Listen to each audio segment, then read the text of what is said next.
His grace, God has given us different gifts for doing certain things well. So if God has given you the ability to prophesy, speak out as much faith as God has given you. And if he has given you the gift of serving others, then serve them well.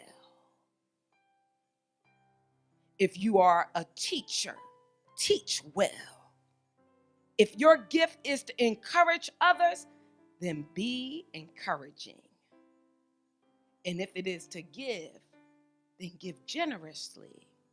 But if God has given you the gift to be a leader, leadership ability, take the responsibility seriously at a household. And if you have a gift for showing kindness to others, do it gladly.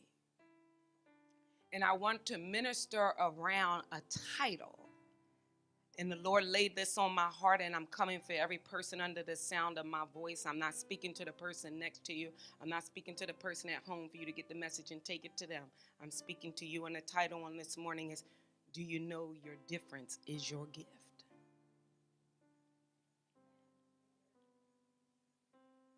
Your difference is your gift. Tell somebody there's nothing wrong with being different. Oh, wait. You ain't receiving that. You ain't receiving that. I come to put some self in your self-esteem. I come to cheer somebody. I come to encourage somebody that the Lord wanted me to speak into the atmosphere. What makes you different is actually your gift. There's nothing wrong with being different. Somebody said, you're different. And before we would take that and make ourselves feel insecure about your difference, but I come to let somebody know that your difference is actually your gift. And there's nothing wrong with not being the same as others. For Psalms 139:14 says, I will praise you, the Lord, because I am fearfully and wonderfully made. Marvelous is God's work in you. And my soul knows it's all. Your difference. I know when you look across your family and say, why am I different? I speak into the atmosphere that your difference is what your gift is. Why do I move different? Why do I talk different? Why are my ideas different? And God says that difference. Why do I want different? Oh my God. Jesus, when I look at everybody around me, why is it that I have an insatiable desire to want different than the cloth I'm cut from? I don't know about you, but God said that difference is actually your gift. That difference is your gift. And so let me speak to the gift in you this morning, because Paul says in our text, God gives us gifts so that we can build up the kingdom. God gives us gifts so that we can build up our families. But I know ever since you were pushed out the womb, your difference has been put on mute. Someone would say, you too loud, you're too different, and you would try to quiet down. Someone would say, you're too excited, you're too ambitious, and because that was different, you would try to suppress the difference.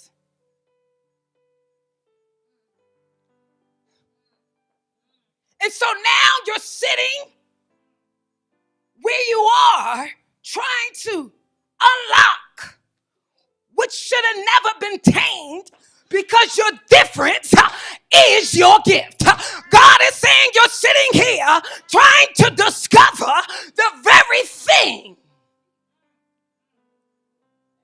that uniquely made you different. I gave you it. And you let the world, hey, my God, you let the situation situation that you were born in, strip you of your difference, and now we got the plan, the landscape of you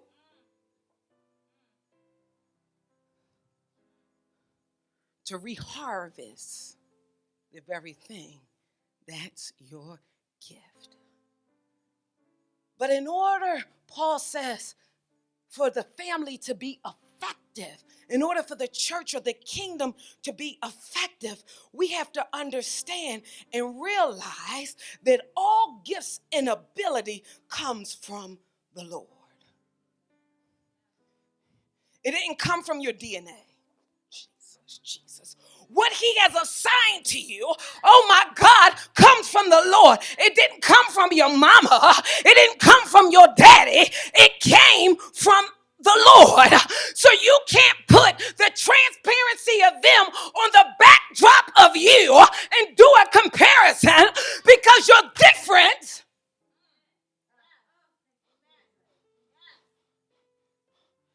Is your gift. And so you can't look across trying to find something similar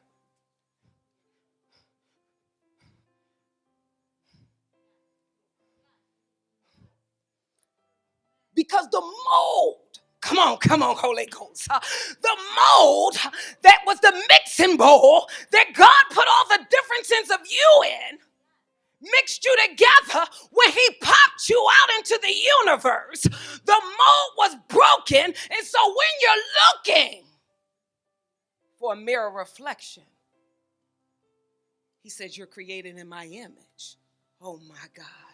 That's the only reflection you will see.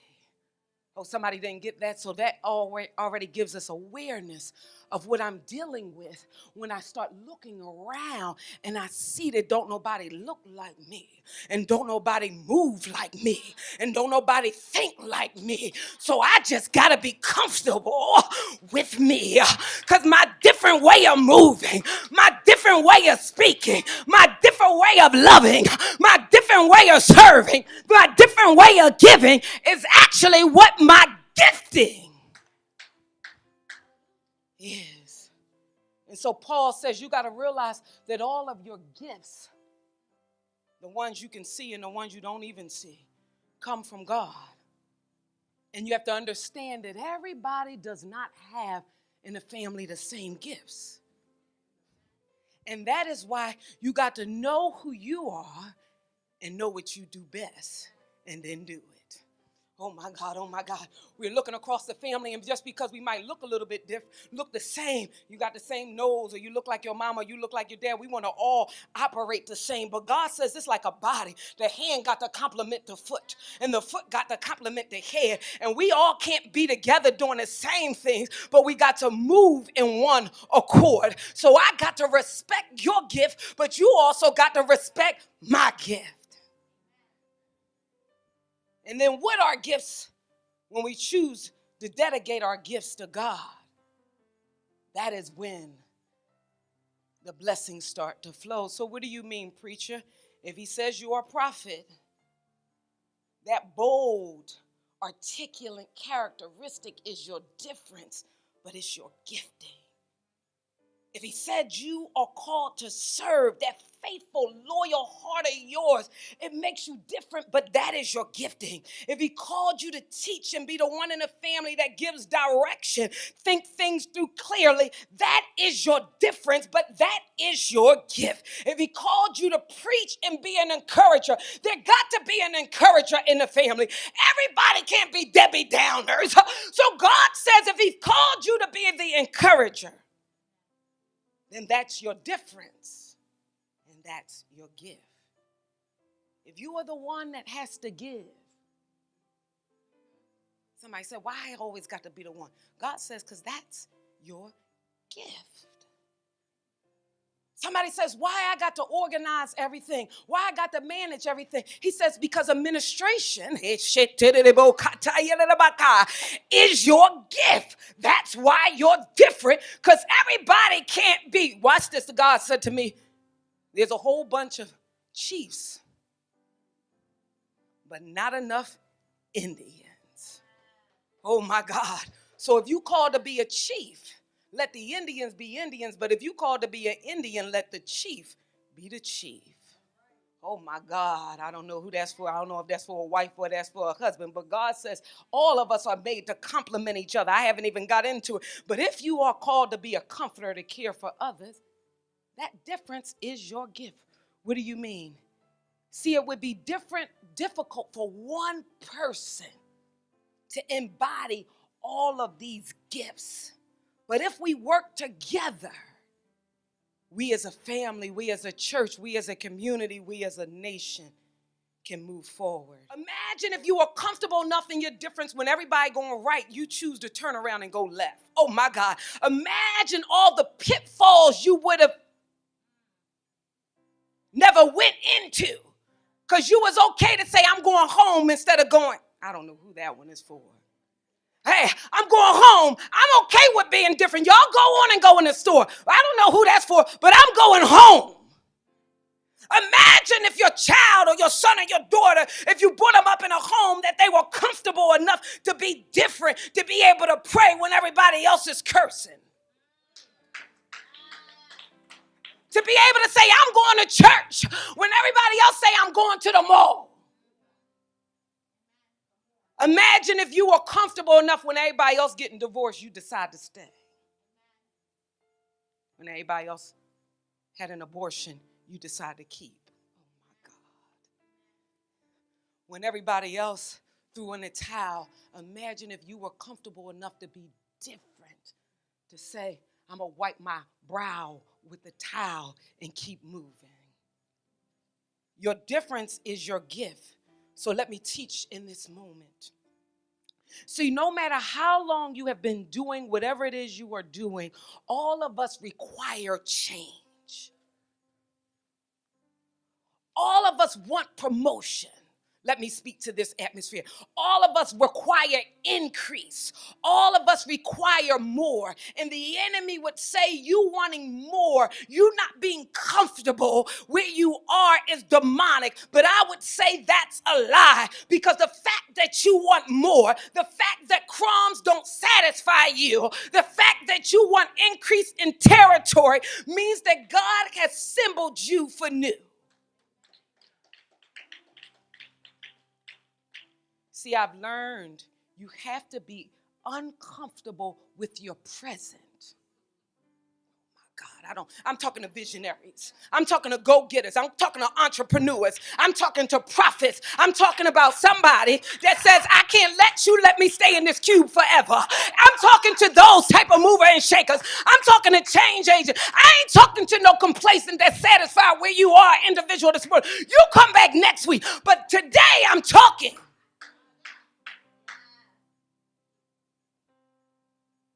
to somebody that says, it wakes me up at night.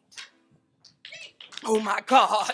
Oh my God. Who I'm talking to, it wakes me up at night. And when I want to shuck it and I want to dodge, somehow I find myself right back at it. I'm talking to that one because God has placed something in you so new that even when the pits of hell try to stop you, you'll get a fire extinguisher and go to work.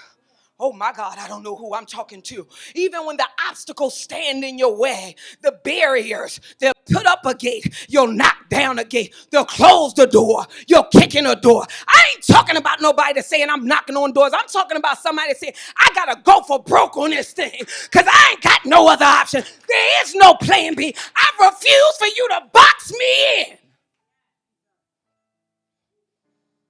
That newness inside of you is a sign and a mark from God, because God says, I make all things new. We call him creator, and creator means creativity. Creativity means new on top of new on top of new.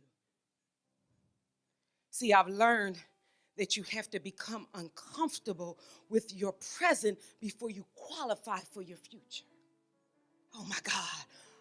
You got to be uncomfortable. You got to hate where you currently are to even qualify to sit at a planning meeting for your future. For if you over adapt to your present situation, you have no future. Let me speak. Let me step on your toes. Tuck them if you want. But if you're bold enough to say, step on my toes, because I need to wake up. See, before you can even qualify to sit at a table, you have to be so uncomfortable where you're at that God says, oh my goodness, they done outgrown that. I got to give them a new vision to wear. Jesus. And see, I have learned that if you remain in your present situation, in your present job, in your present home, in your present environment, the way it is, watch this, you will never receive your promotion. If you remain closed-minded only in the capacity that you currently dwell in, promotion won't come there because the promotion to get you there has been outgrown. Oh, you didn't. No. Somebody, put your mind on rewind. Where you are right now, you prayed for it. So to get there was a promotion. Y'all didn't get it. Y'all didn't get it. So why would he bring back promotion to what's been promoted? You got to move in order to get the next promotion. Ah, that's good preaching. That's good preaching right there. That's good preaching right there. If you remain where you presently are, you'll never gain promotion. Why? See, your future is your difference.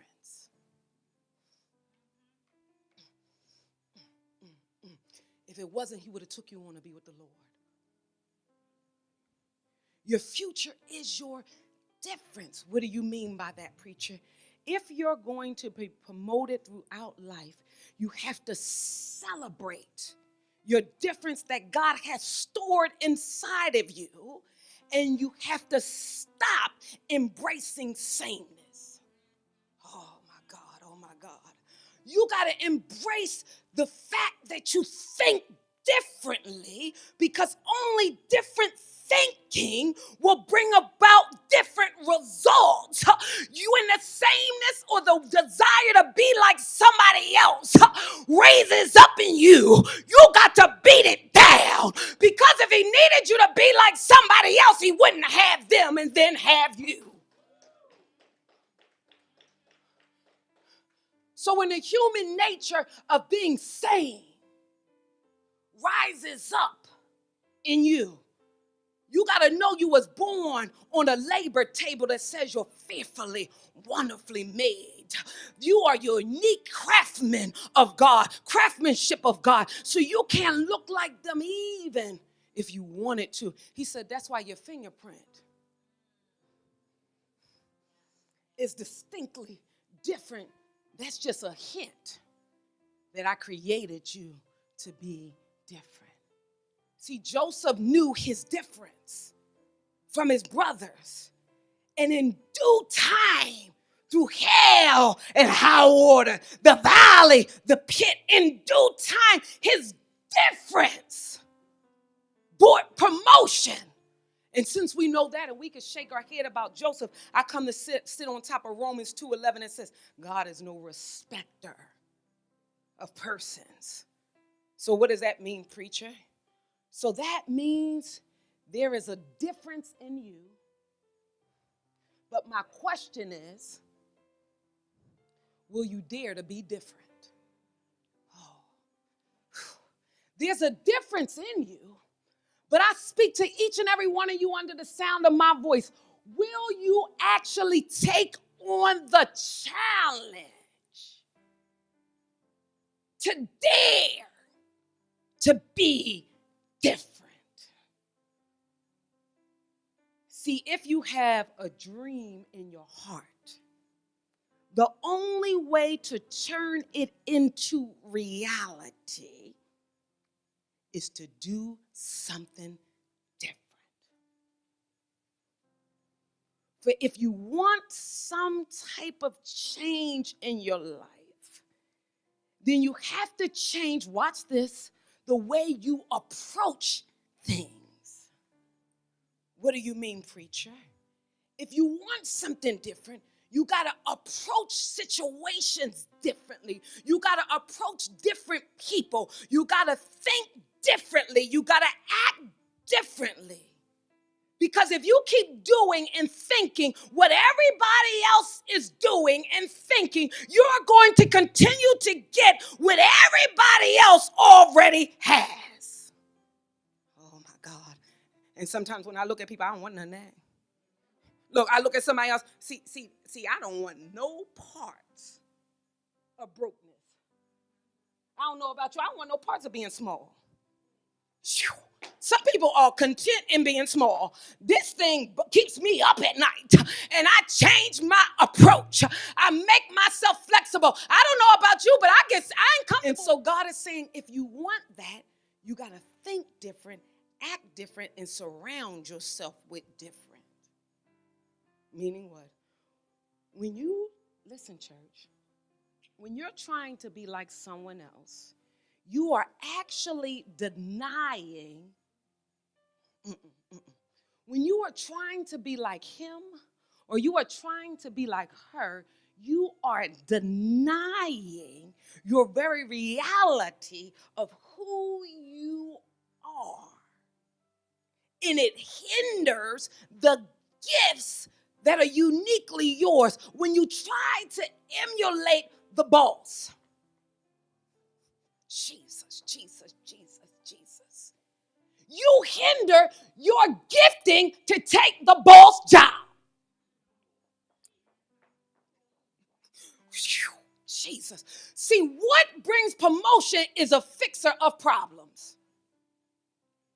And a lot of times God will put you in a problematic situation because you have a difference that can fix the situation, but because you don't grab hold of, embrace your unique difference, you become part of the situation.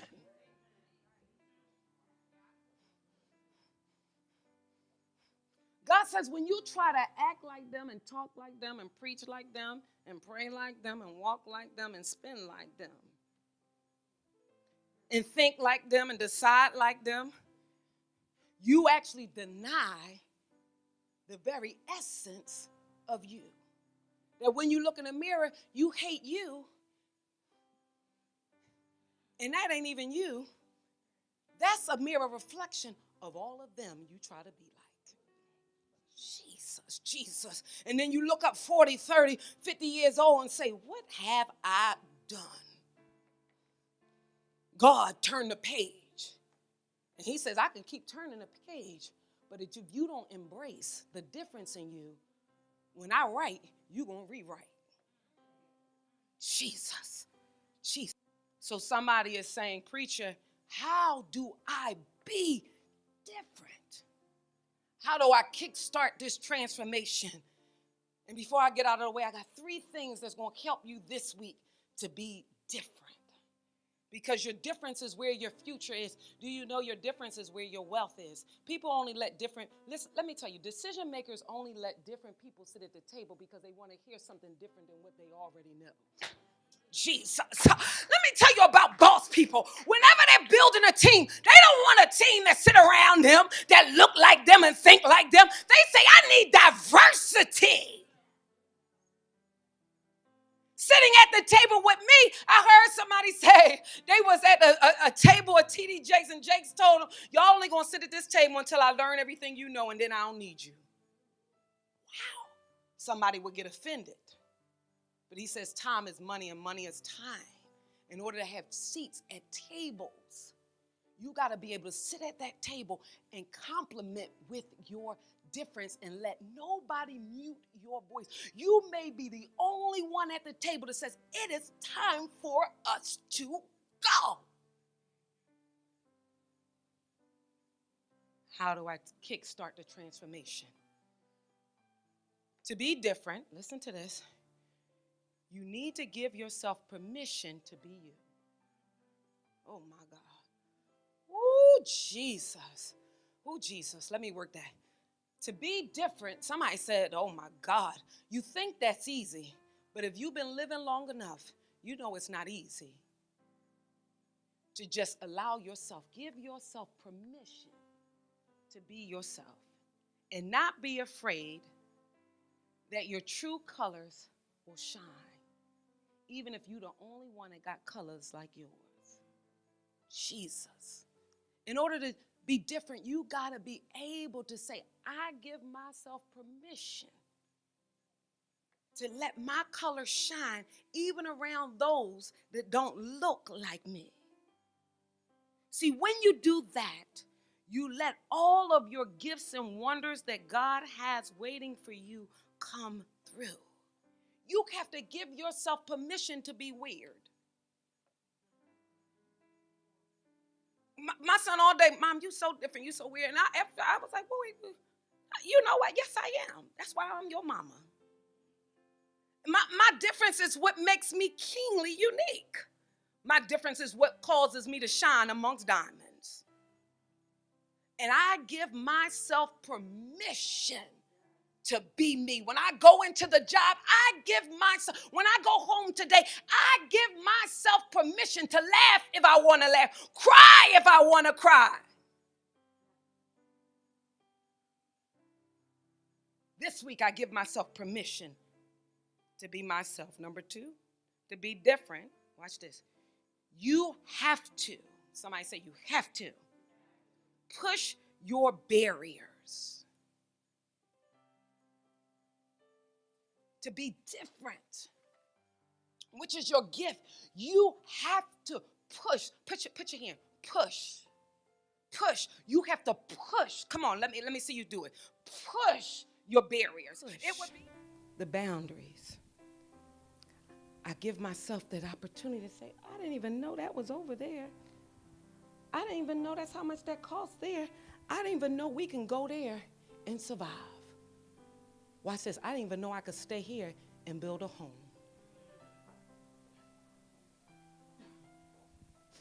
I didn't even know I didn't have to go. I didn't even know I had to go.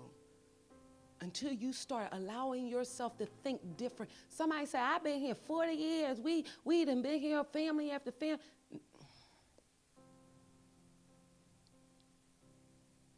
And how are you different?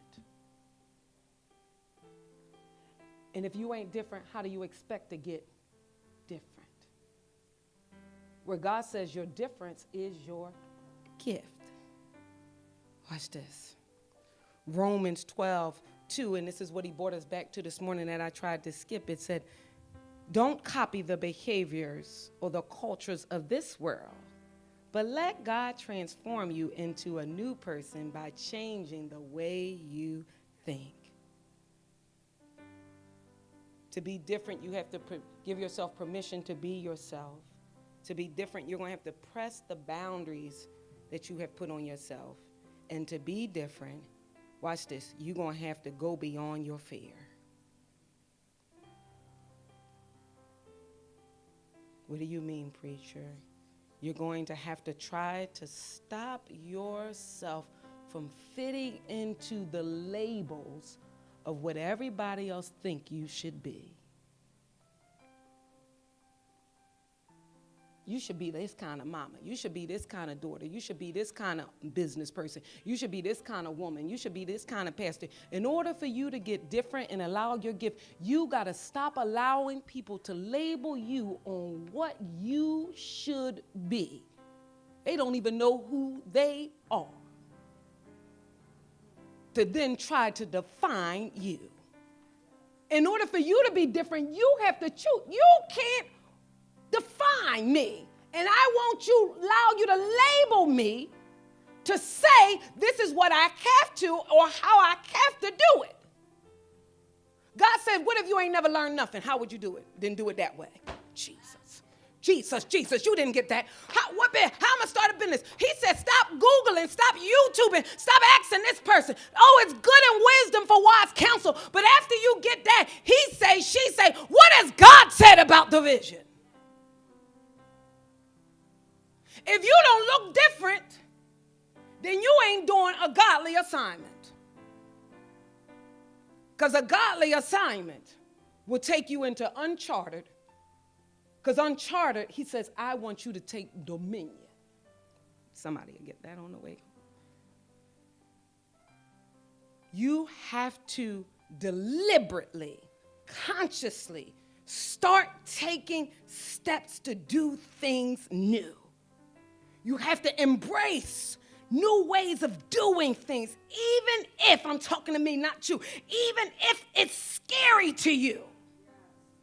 You gotta make yourself do new things, even if it's uncomfortable, even if it's scary, even if it appears to be different, even if it appears to be different, you have to. Because in order for you to get the wealth of different, you have to make a self-conscious decision to say, I'm going to force myself to change my route because I need to see new sights. Do you understand if you go the same way home every night, you'll get home and don't even know? Watch this. If you go the same way home every day, God will tell you to go somewhere else and you'll go. You know how many times we'll be going downtown and Deke will come to the church? Because we come this way so many times that your mind get programmed, but you praying for new blessings, but going the same ways with the same people, doing the same thing, thinking the same thing. You like, God, confirm erase my mind, get this little mess off of me.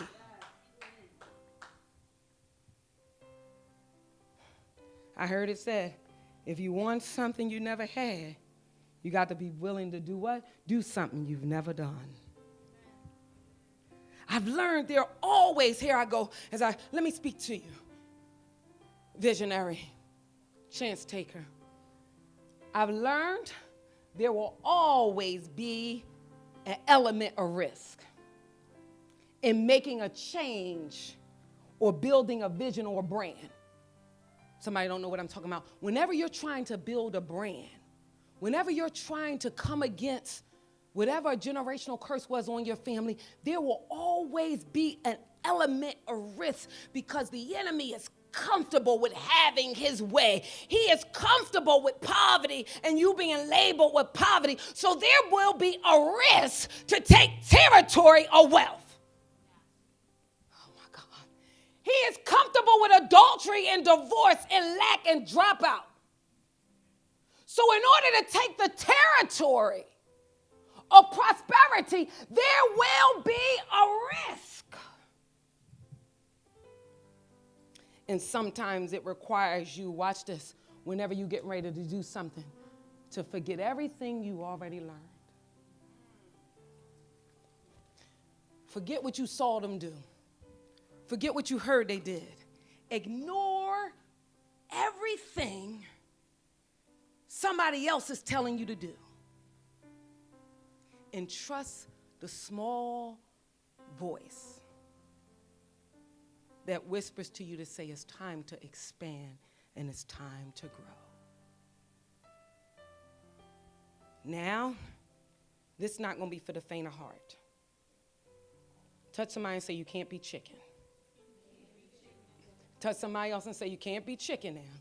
You can't be chicken. You can't be chicken. Find somebody else and tell them you can't be scared. Come on, tell somebody else you can't be scared. You got to find somebody else. Now, in order to do this different thing, you can't be scared. You can't be chicken. You got to be bold. You got to be courageous. You got to be daring. You will have to, watch this, in order to be different, you will have to allow God to stretch you in ways that will be uncomfortable. Oh my God, oh my God, oh my God, oh my God.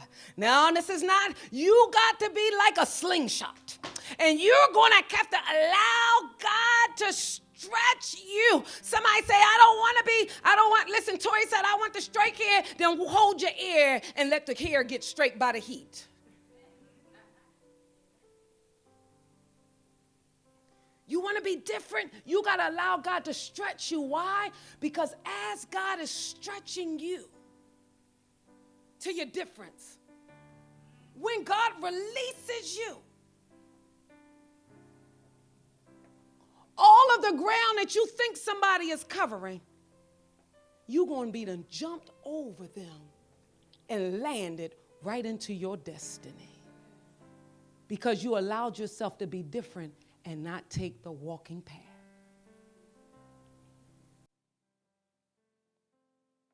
You have to be comfortable with the stretching. And it may be scary at first. I'm speaking to myself. It's frightening. Because when you're stretched, you start to see things in your past. Y'all didn't get it. You didn't get it. When you go, wait a minute, wait. Go into me with the Spirit. Whenever he starts to stretch you, he will pull you back. And it will look like you're going backwards. It will look like you're losing footing. But when he pulls you back and you start to see all the things of the past, you start to see all of the failures. Holy Ghost speak in this building. And you start to see all of the pitfalls of the past. You start to get afraid of the dry bones. He says, take one look at it. Because the enemy you see today, you will see no more. Because when I release you,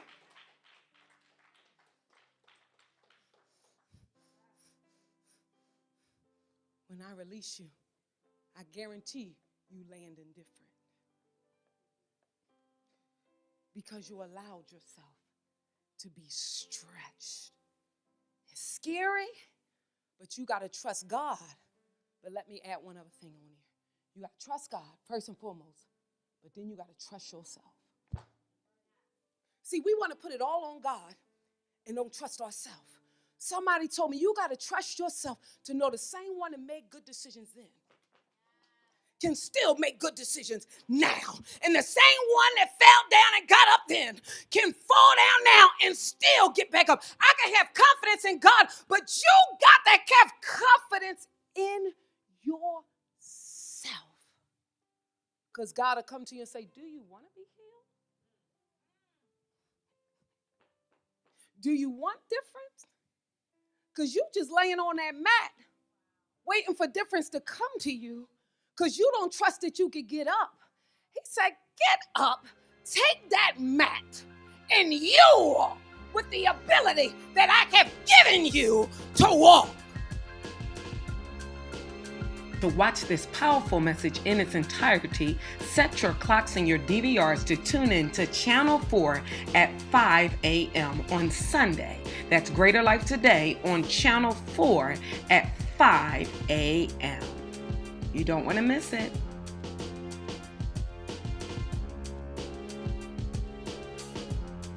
Pray that the Greater Life Today television broadcast was a blessing to you.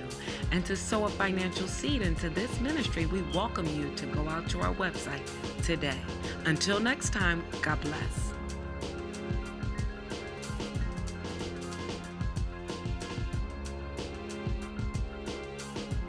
About the ministry, visit our website, like us on Facebook, and follow us on Twitter. And you can even join us on our YouTube channel. Experience the difference